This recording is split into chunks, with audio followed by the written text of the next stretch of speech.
reputação demora para ser construída? Muito tempo. E para destruir uma reputação? Rapidinho. Honestidade e reputação estão ligadas? Não necessariamente. Ter uma reputação é ter virtude? Não necessariamente.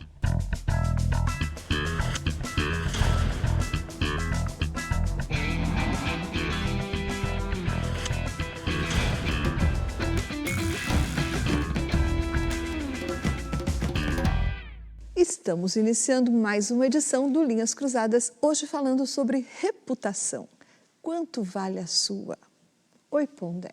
Oi, Thaís. Pondé, na época do imperador César, a segunda mulher dele, a Sula, Pompeia Sula, fez uma festa, organizou uma festa em que só podiam entrar mulheres.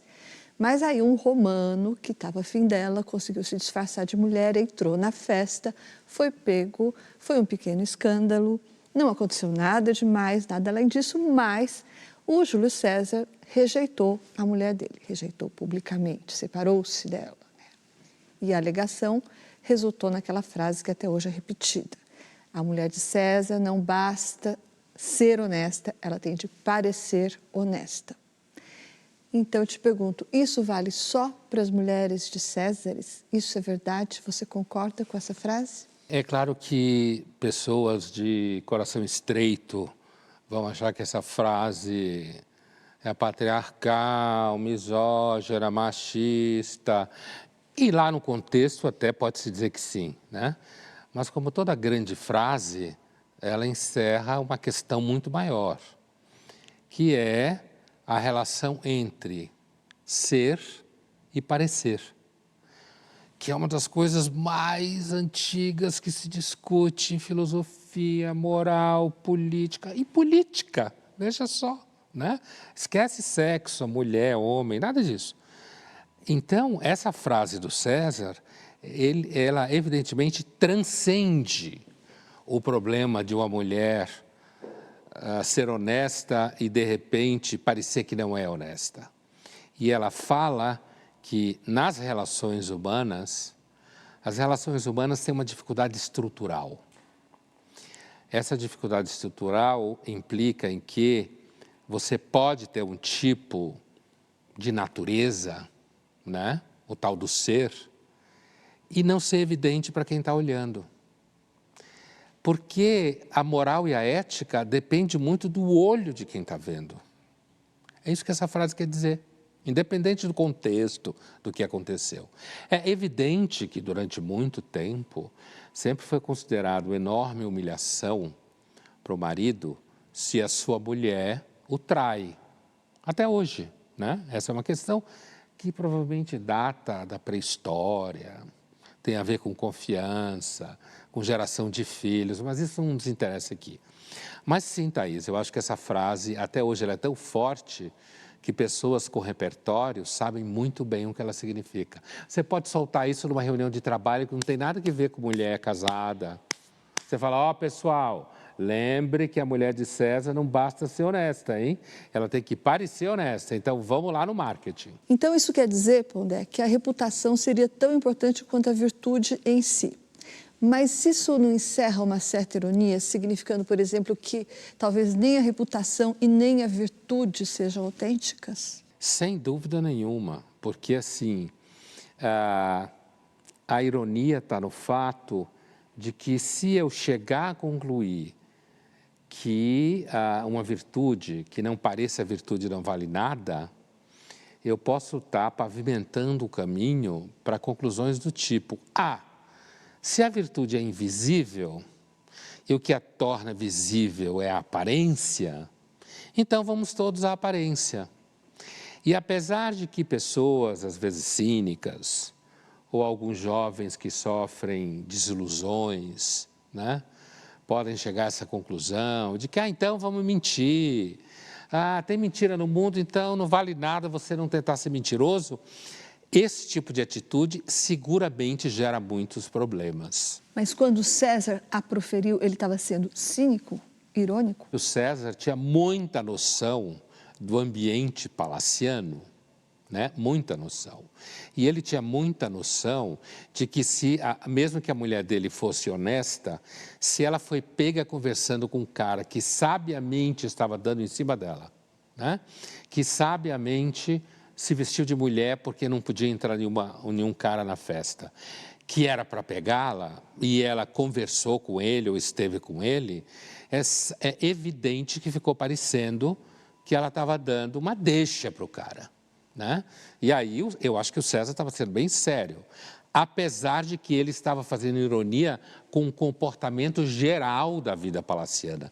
Tem uma vez uma cena de um filme que eu não acho que é uma série muito antiga, se não me engano, de um personagem americano chamado Daniel Boone, que tinha uma esposa muito bonita chamada Rebecca, que o Daniel Boone está preso e o capitão do exército inglês a convida para conversar com ele, e ele manda ela sentar, ela não senta, ele oferece a ela uma taça de vinho, ela não toma. Isso é o oposto da mulher de César. Vamos às ruas perguntar às pessoas se elas acham que alguém tem de ser honesto ou apenas parecer honesto. Sobre a frase, não basta ser honesto, tem que parecer honesto, eu concordo, porque eu acho que parecer honesto consegue gerar uma conexão com as pessoas, elas realmente entendem o quanto você está sentindo ou não sobre um assunto determinado. Na minha opinião, que assim, você tem que ser honesto e tem que ter atitudes honestas, porque às vezes as pessoas não sabem identificar quando você é ou não, e às vezes você parece, mas não é. Então assim, mostra ser e tem atitude de pessoas honestas um com o outro. É uma frase que não significa muito, a honestidade é uma coisa interior, interna. Então, se você quiser parecer honesto, isso talvez seja uma desonestidade, porque eu posso parecer honesto e não ser. E aí, como é que fica? Acho que é transmitir confiança, assim, que eu acho que essa questão de você não pode só ser honesto, parecer honesto, é transmitir a confiança, assim, que as pessoas vão confiar, e eu acho que é isso. Eu concordo, porque infelizmente hoje a gente vive numa sociedade onde tudo é a base da aparência. Então, mesmo que você tenha a intenção, né, de querer ser uma pessoa honesta, se você não transparecer isso, as pessoas não vão dar crédito para isso. Eu acho que essa frase faz sentido e sim, a gente tem que ser honesto, não somente parecer, mas para mim honestidade é um valor que carregamos, que vem da nossa ancestralidade, que a gente aprende a ser honesto. Eu acho que ser é muito mais importante do que parecer, no entanto, transparecer a honestidade pode fazer com que outras pessoas se espelhem em você e pratiquem o mesmo, mas no fundo o que importa é ser, independente de se você parece ou não. Para mim, a honestidade, ela vem do berço, então não basta ser honesto, se a honestidade já vem do berço, você vai passar para todo mundo que você é uma pessoa honesta, todo mundo vai acreditar em você e é mais confiável. É uma das coisas mais certas no mundo é que quando alguém se põe a falar publicamente sobre temas a ver com virtudes ou ética, elas mentem. Sexo né? também. Sexo também. Mas como está fora de moda, então você nem precisa falar. Né? Mas assim, e a frase do César, ela tem consciência disso. Porque uma das formas de interpretá-la, que você tem, que não basta ser honesta, tem que parecer honesta, é porque está implícita nela a ideia que o discurso público sobre a virtude é mentiroso. Que o que importa mais é a mentira, porque o que importa é a aparência. Então, quando normalmente você vai perguntar para uma pessoa o que ela acha da importância da ética, nem perca tempo, ela vai mentir. Você vai perguntar para ela, você acha que é fundamental, enquanto político, ser ético? Ele vai mentir. A pessoa vai dizer, não, porque eu acho que ética, para mim, meu pai sempre me ensinou valores. Ela está mentindo. Então, o César sabia muito bem de que a condição intrínseca da honestidade, no caso da mulher dele ou de qualquer pessoa, nunca vai bastar. Porque o discurso, as relações humanas, como a gente vive, são relações muito pautadas pela aparência.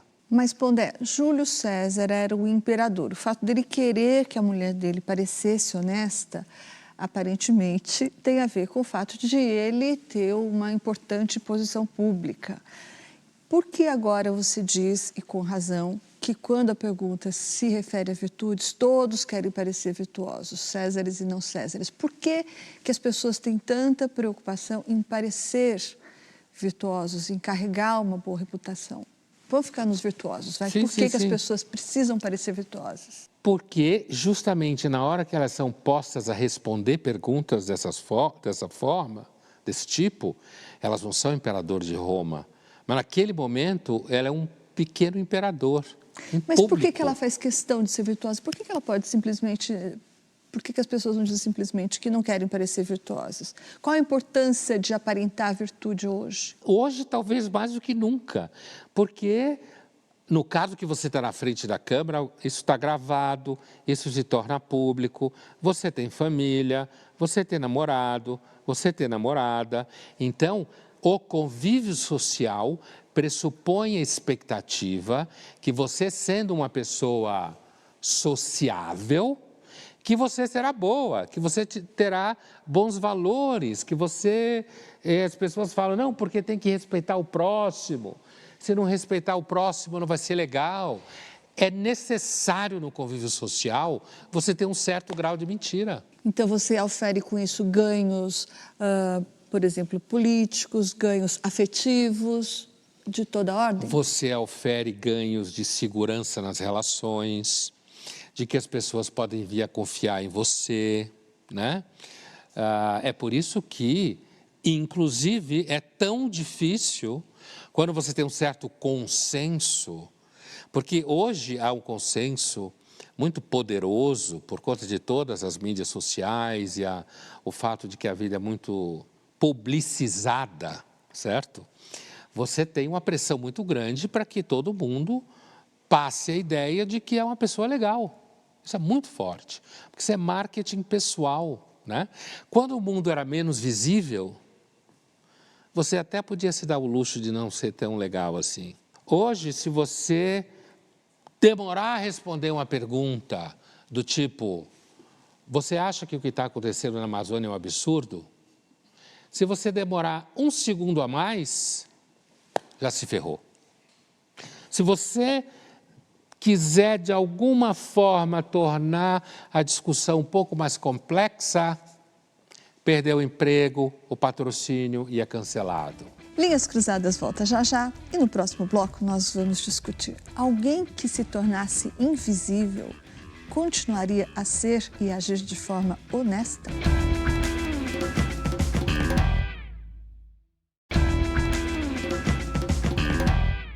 Estamos de volta com Linhas Cruzadas, hoje falando sobre reputação.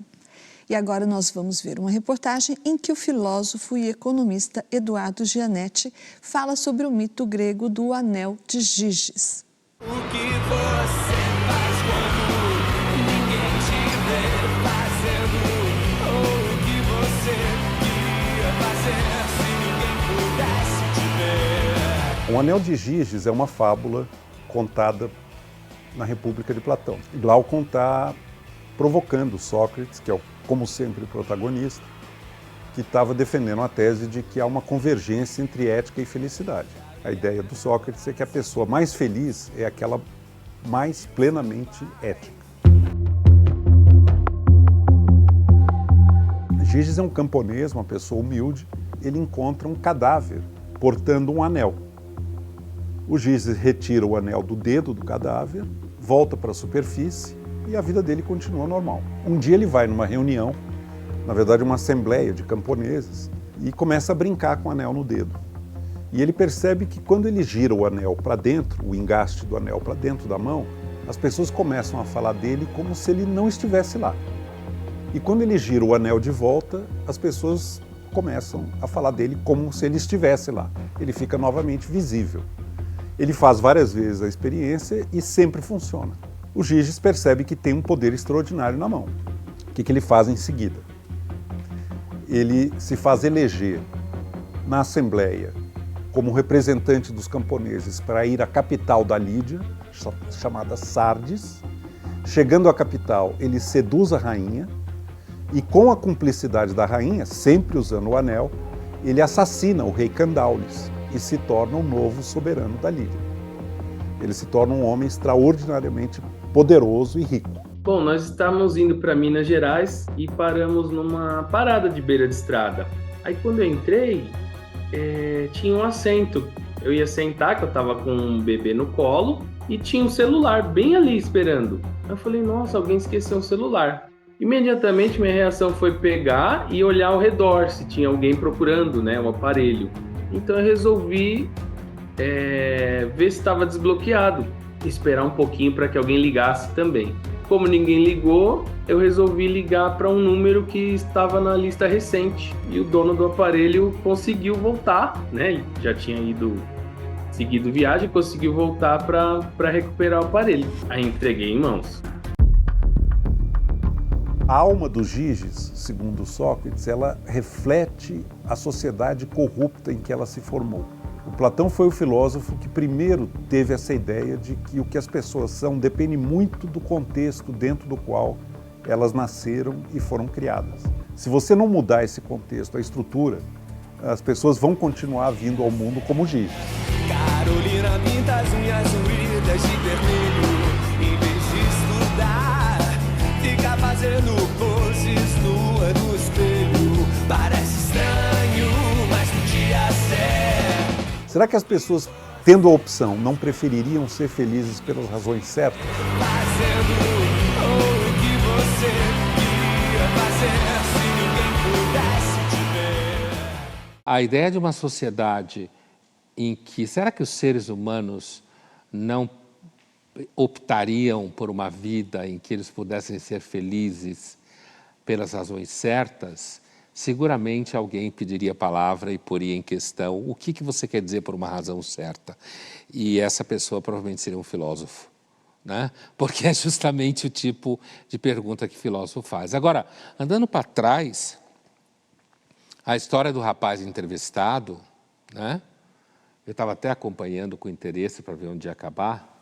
Você supôs por um momento que ele ia dizer que se não tivesse ninguém olhando, ele colocaria o celular no bolso. Sim, né? Mas não aconteceu. Ele seguiu uma trajetória bastante lógica, foi discar para a última pessoa, né? Chamou a última pessoa que estava lá na lista de chamadas e, a partir daí, conseguiu entrar em contato com o sujeito e o sujeito recuperou o celular. Eu não tenho nenhuma dúvida que, se as pessoas tivessem atitudes como essas, como esse rapaz teve na entrevista, você não teria que pagar tanto seguro pelo celular, o Brasil seria, só nesse exemplo, né? Acha o celular, rouba o celular, o Brasil, a vida seria muito mais fácil, menos fraude, menos phishing, toda a patifaria ao redor de celulares. Então não tenho nenhuma dúvida que o que ele fez é o que você espera de uma pessoa honesta. E ele teve a chance de contar isso, né? Agora, a questão toda do anel de Giges na República e no debate filosófico é justamente o problema de que, se o que sustenta a minha virtude é o fato que eu sei que os outros estão me vendo, né?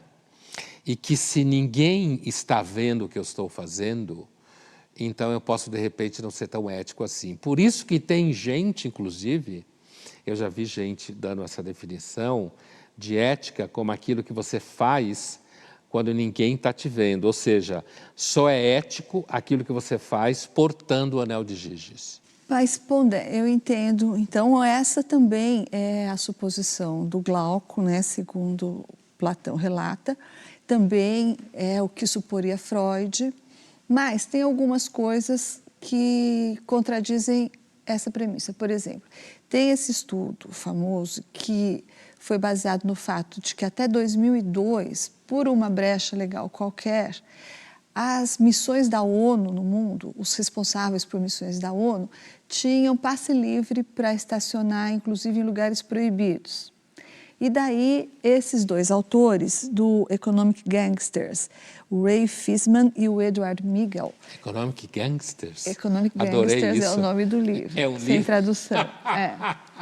Aí eles pegaram e fizeram o quê? Compilaram todas as multas desse período que foram lavradas e não foram pagas, porque todas essas pessoas tinham esse passe livre, então não eram responsáveis pelo delito, não era um delito para eles. E daí o que eles descobriram? Que a coisa variava muito. Por exemplo, a missão Kuwaitiana, ela fez uma coisa incrível, foram 246 violações por diplomata ao ano, ou seja, usaram e abusaram do direito de estacionar em lugares proibidos. Os kuwaitianos foram os recordistas. Em outros países? Então, todos os países que tinham missões na ONU. Aí, 21 outras representações de países como Suécia, Noruega e Canadá, por exemplo, não só não usaram desse direito, ou seja, não só não infringiram a lei, como quando, por acaso, estacionaram em lugares proibidos, mesmo tendo o direito de não pagar, pagaram. Pois é. Mas então a minha pergunta é, não existiria aí, para além da essência humana, alguma variável cultural que fizesse com que, sei lá, noruegueses, canadenses e não sei o quê, fizessem a coisa certa, eticamente recomendada, e os kuwaitianos, por exemplo, que foram os recordistas do abuso, fizessem a coisa toda errada? O fato de que alguns grupos sociais, mesmo tendo o poder de abusar do poder não abusa, isso seguramente deve estar ligado à própria prática do poder dentro da sociedade em que eles vivem, né? Deve ter, por exemplo, pelo menos os países que você citou, Suécia, Canadá, Noruega. Foram os campeões. Os países que você citou são países onde a humanidade deu certo, né? População, Suécia já tem uma população um pouco maior, mas sim, países que não têm uma população muito grande, né?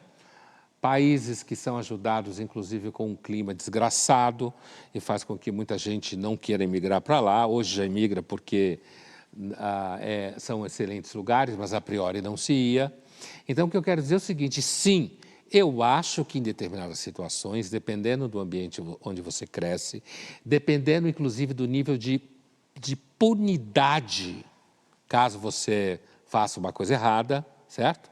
Dependendo da capacidade que essa sociedade tem de fazer você introjetar o olhar do outro, introjeta o olhar do outro, que é quem está vendo você, então você não é Giges, mesmo que você seja, você não é. O anel não funciona muito bem porque está dentro de você o olhar do outro. Então você tem vergonha de fazer a coisa errada. Então eu acho que isso pode funcionar em muitos motivos, em muitos países. Mas eu suspeito que se você viver em sociedades que sejam mais violentas, mais conflitivas, onde você tenha menos segurança jurídica, menos segurança alimentar, menos segurança social, talvez esse tipo de comportamento se torne menos comum, entendeu? Mas eu acho que, é claro, faz parte da natureza humana reagir a contextos diferentes. Que é o que o Janete falava do contexto, né? De onde você nasce. Pondé, tem uma pergunta para você aqui, que é do Caio Torta. Ele te pergunta, quem define o que é uma boa reputação? Você pode ter uma boa reputação no trabalho, você tem uma boa reputação no bairro em que você vive. E aí veja, Thaís, que quando você tende a dissolver vínculos minimamente duradouros, quando você trabalha em milhares de lugares, em quase lugar nenhum, por mais de 6 meses, quando você... O tal dos líquidos do Bauman, está aí. Se você tem uma sociedade muito líquida, no sentido do Bauman, é muito fácil você não conseguir as estruturas mínimas para se estabelecer reputação. E quando você... Toda vez que é muito difícil estabelecer reputação, inclusive boa reputação, você precisa de muito advogado. Porque tudo fica judicializado, entendeu? Mas eu diria que é o conjunto de convenções praticadas por um grupo social do qual você faz parte, no qual você se reconhece, e que isso vai moldar os comportamentos e daí vai dizer o que é uma boa reputação. Fulano é honesto, ele paga as contas em dia, no trabalho ele sempre se demonstrou ser respeitoso com as pessoas, trata bem as pessoas, ou o contrário, é o escroto, trata mal as pessoas, é mal educado, e aí fica com a má reputação, porque reputação também pode ser má, né? Sim, por exemplo, nos países muçulmanos, um homem que não bate numa mulher quando ela ou desobedece na frente dos outros, certamente vai angariar uma má reputação. Não então, é? pode ser, né? Se fizer parte de um grupo como esse, a ideia de que você deve enquadrar a sua mulher, que é o exemplo que você deu, ou que você deve enquadrar uma criança, ou que você deve enquadrar o seu empregado, por exemplo, provavelmente você vai ficar com má reputação. Como era muito comum pessoas dizerem assim, não, se você trata bem os empregados, eles não te respeitam. Tem muita gente que fala isso até hoje. Fica com má reputação. Para participar do Linhas Cruzadas, envie a sua pergunta ou seu comentário através das redes sociais da TV Cultura, usando a hashtag Linhas Cruzadas. E Linhas Cruzadas volta já já, e no próximo bloco nós vamos discutir se ter sucesso é mais importante ou menos importante do que parecer ter sucesso.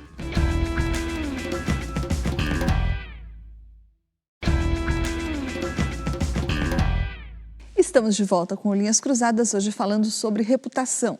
E no bloco anterior, nós vimos o professor Eduardo Gianetti falando sobre a fábula do Anel de Giges, em que um humilde pastor vira um homem poderoso depois que descobre um anel que o torna invisível. E agora nós vamos ver uma cena do filme O Homem Sem Sombra, estrelado por Kevin Bacon, em que em um laboratório militar, um grupo de cientistas descobre a fórmula da invisibilidade. O personagem principal, assim como o Anel de Giges, começa a testar a sua descoberta, mas as coisas saem do controle. Man, if it was me, I'd be fucking with people, whispering in their ears and shit. I'd be hanging out at Victoria's Secret. I'd be the fucking king. Kind of childish, don't you think? No. Well, it was late. I wasn't out for very long.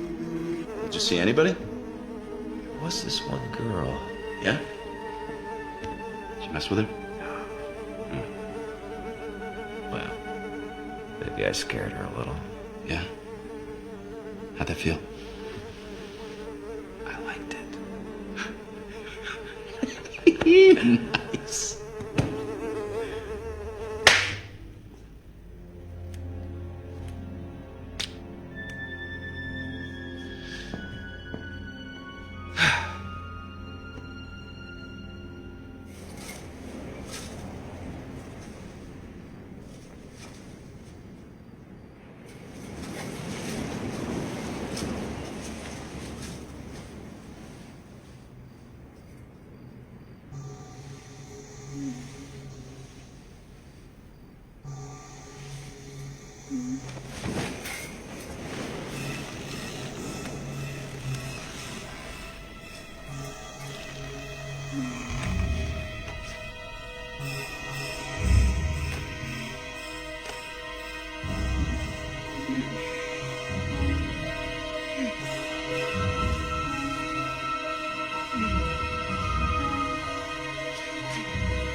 Esse filme é um filme conhecido, já antigo, que ele navega, não é a única versão dessa história, ele navega justamente no que significa o Anel de Giges, no sentido banal, né?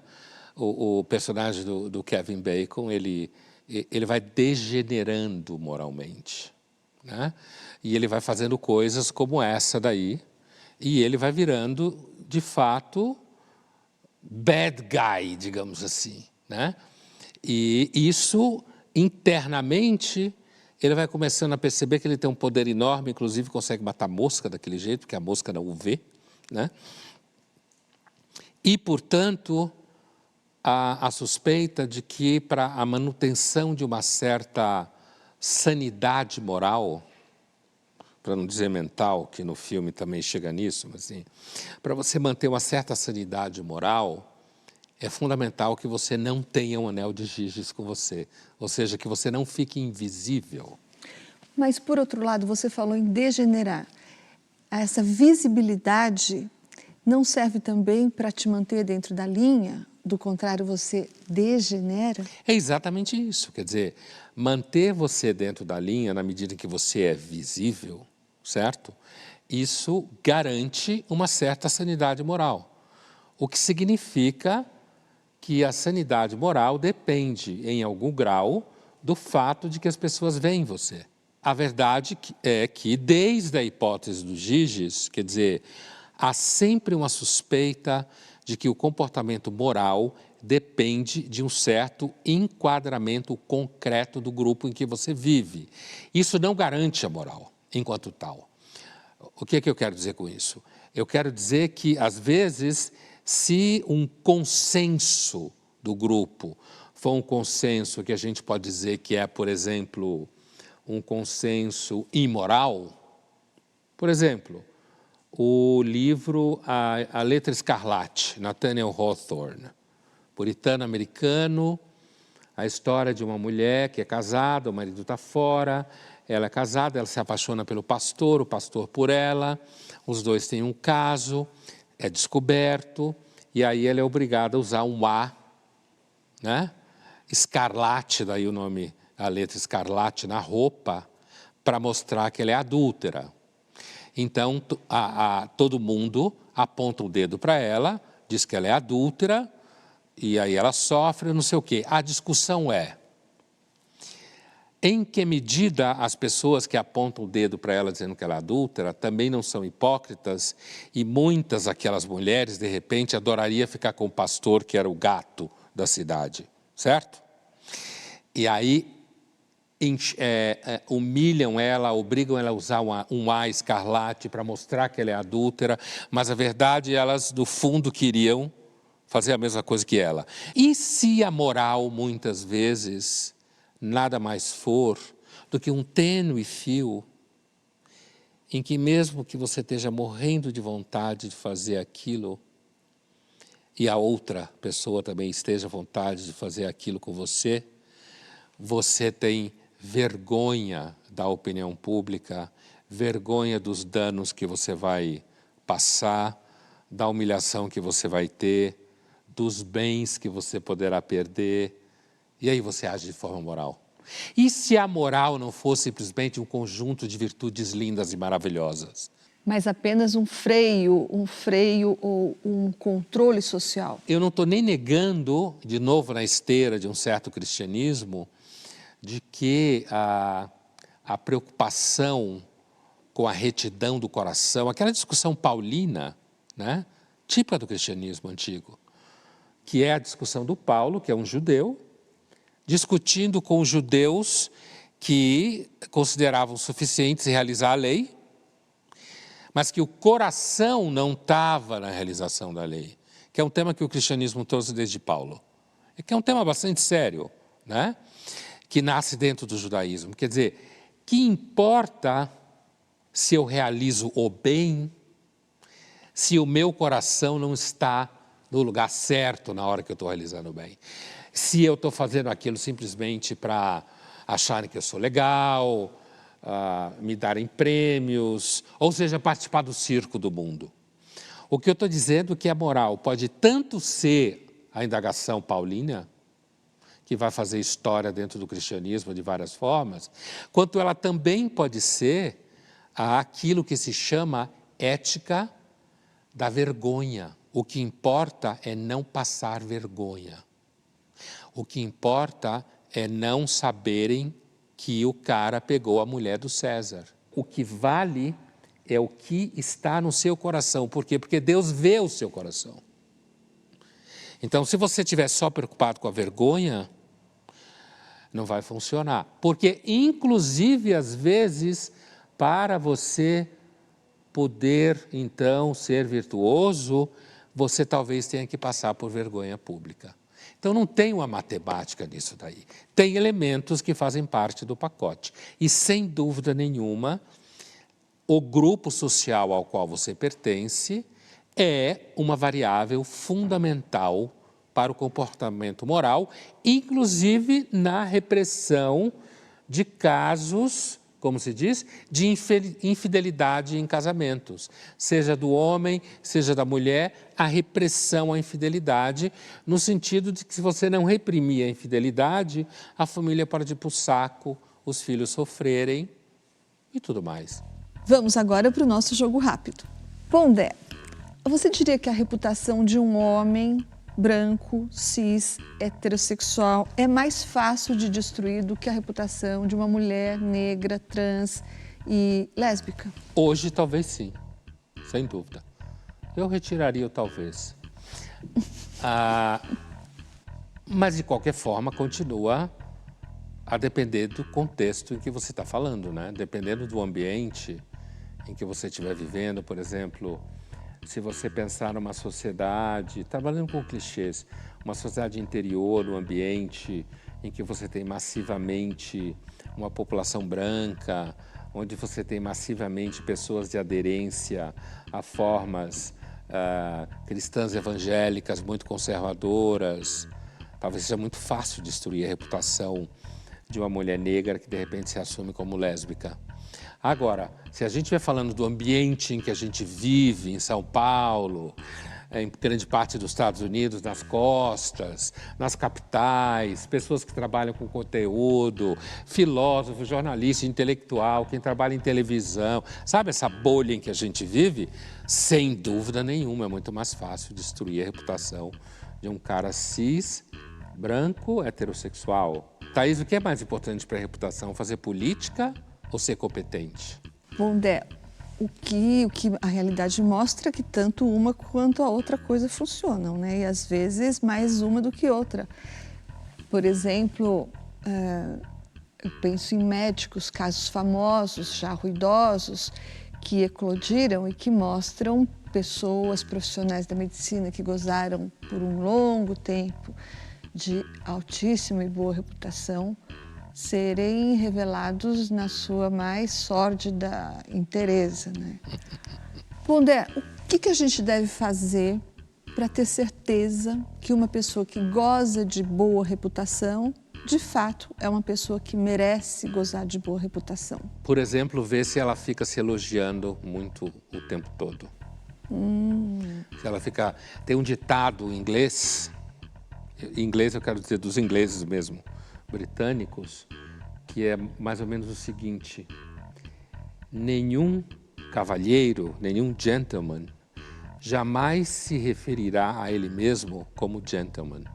A virtude é tímida, silenciosa, modesta, e ela é reconhecida pela presença dela no mundo e não pelo anúncio que ela faz de si mesma. Então, acho que isso talvez fosse um bom teste, mas é uma coisa bem difícil isso. Você acha que se preocupar com a reputação é para os fracos? A frase é boa. A E é frase pra é você. boa, é para mim. Mas não se esqueça que se você está falando de reputação profissional, eu sendo jornalista, eu não posso abrir mão de reputação. Claro, credibilidade. Exatamente, exatamente. Quando você, e eu acho que essa é uma variável, pelo menos se não for igual à reputação, né, credibilidade igual à reputação, pelo menos é uma variável que compõe a reputação. E dessa variável, nenhum jornalista pode abrir mão. Então, porque senão você vai para a lata de lixo. Linhas Cruzadas volta já já e no próximo bloco nós vamos falar sobre como fica a reputação no mundo das redes sociais.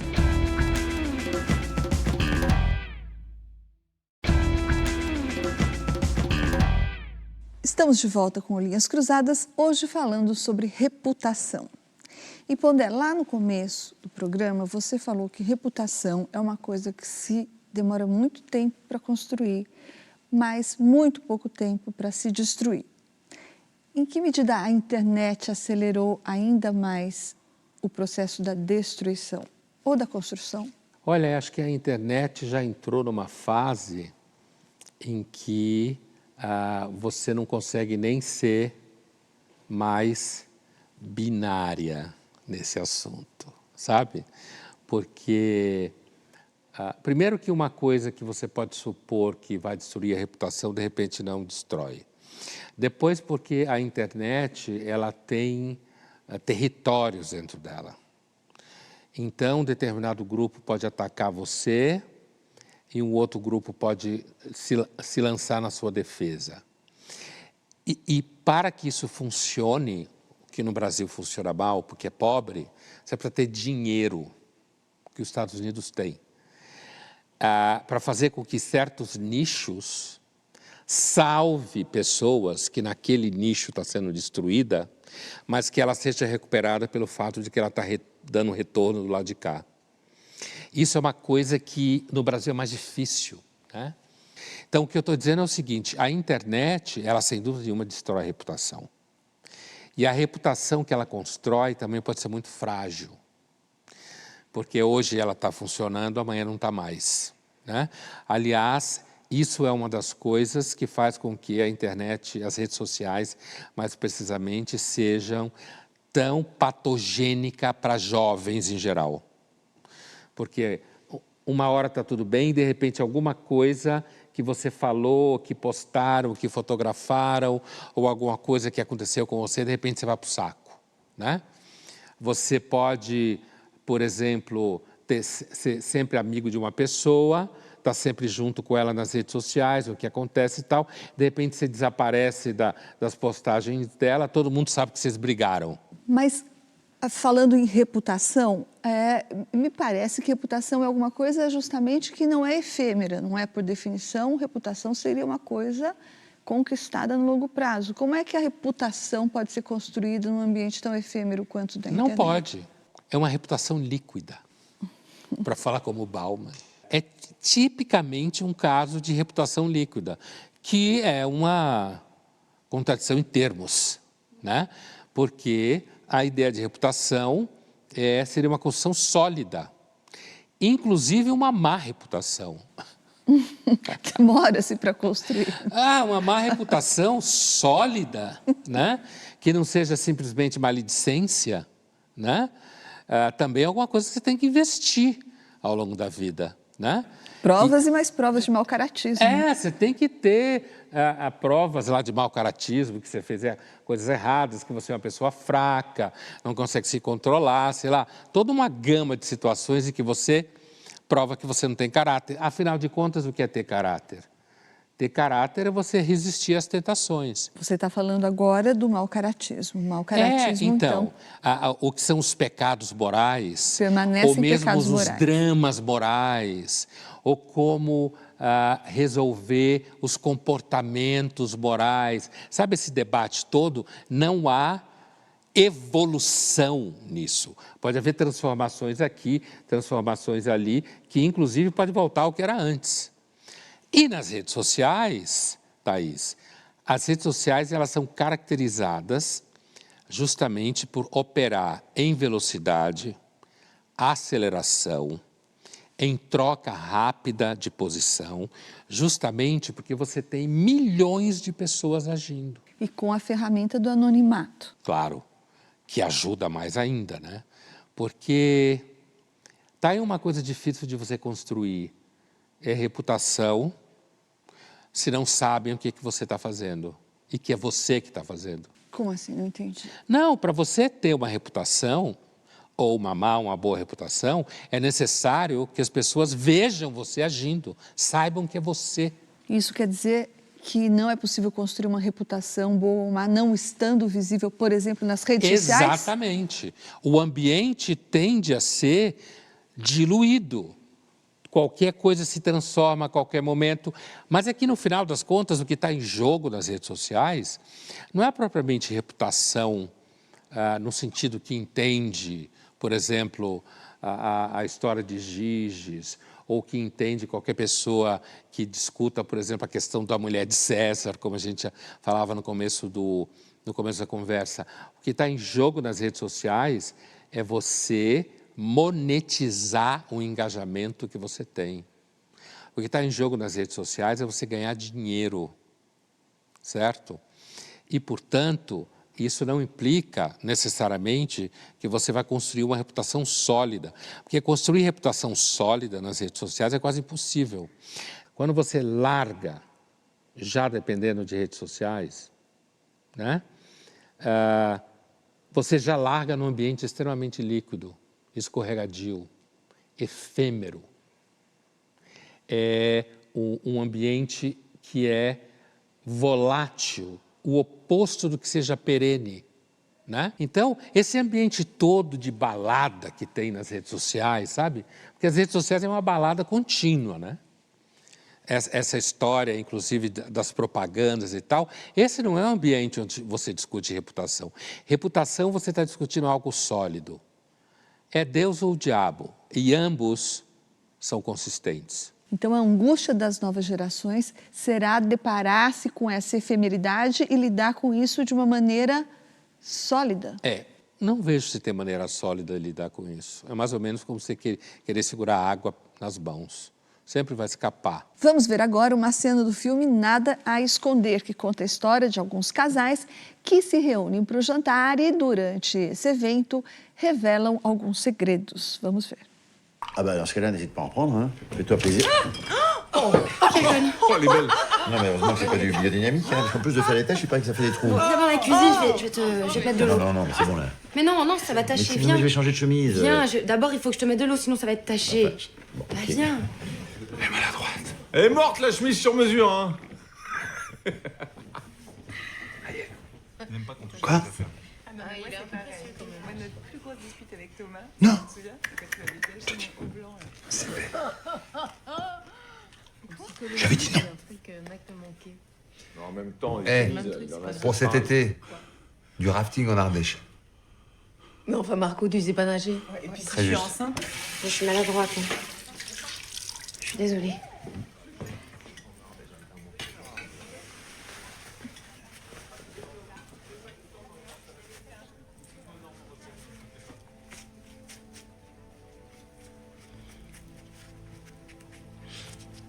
Pourquoi tu m'as rien dit? Rien dit. Pour la psy.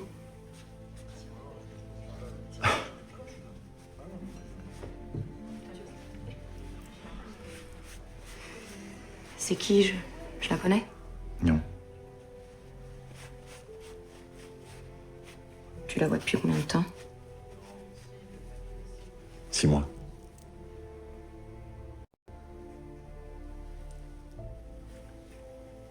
T'es fâché? Non. Un peu, oui.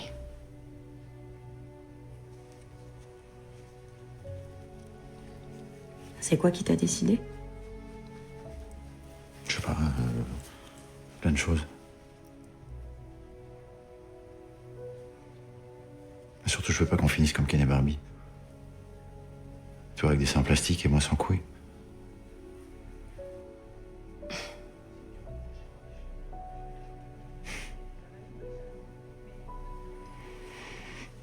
Bon, je vais me changer.